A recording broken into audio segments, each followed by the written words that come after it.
ito po ulit ang update natin para sa lagay ng ating panahon. Ngayong umaga po ng September 18, 2025. Sa ngayon po ay tuluyan na nakalampas sa kalupaan ang bagyong Mirasol. Nasa kanluran na po ngayon ng Batanes, about 298 km west ng Basco, Batanes. At bahagi na rin po yan na lumakas into storm category at taglay na ang lakas ng hangin na maabot sa 75 km per hour at bugso na 110 km per hour na kumikilos pa westward habang hila-hila ang habagat na nakakaapekto po sa kanluran ng ating bansa at patungo na po sa China. Samantala ang bagyong Nando naman ay nasa layo ngayon ng 1,010 km east ng Catanduanes at taglay ang lakas ng hangin. Abot po sa 75 km per hour at posible ang mabilis nitong paglakas habang nasa Philippine Sea at sa linggo posible nang ganap na typhoon yan at pagsapit ng Lunes posible nang tawirin ang extreme northern Luzon bilang isang super typhoon na hahatakin pa rin ang habagat na makakaapekto naman sa mas malaking bahagi po ng ating bansa at ito naman ay pinapakita ng forecast model na ating ginagamit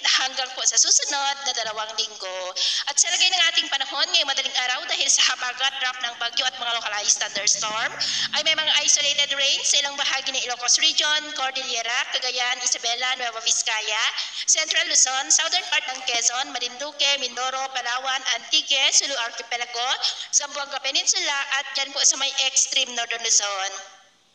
At mamaya po ay sisikat naman ang araw sa malaking bahagi ng bansa pero dahil pa rin sa habagat at drop ng bagyo ay cloudy skies with isolated rains dyan sa may extreme northern Luzon, Ilocos Norte, Cagayan, kanluran ng Central Luzon, Mindoro, Palawan, Sulu Archipelago at Zamboanga Peninsula. At mamayang hapon, mas maraming lugar ulit ang makakaranas ng mas maulap na kalangitan with isolated rains kaya mag-ingat pa rin tayo sa mga posibleng banta ng mapagbaha at pagguho ng lupa.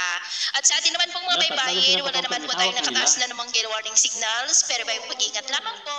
kung papalaot tayo para mas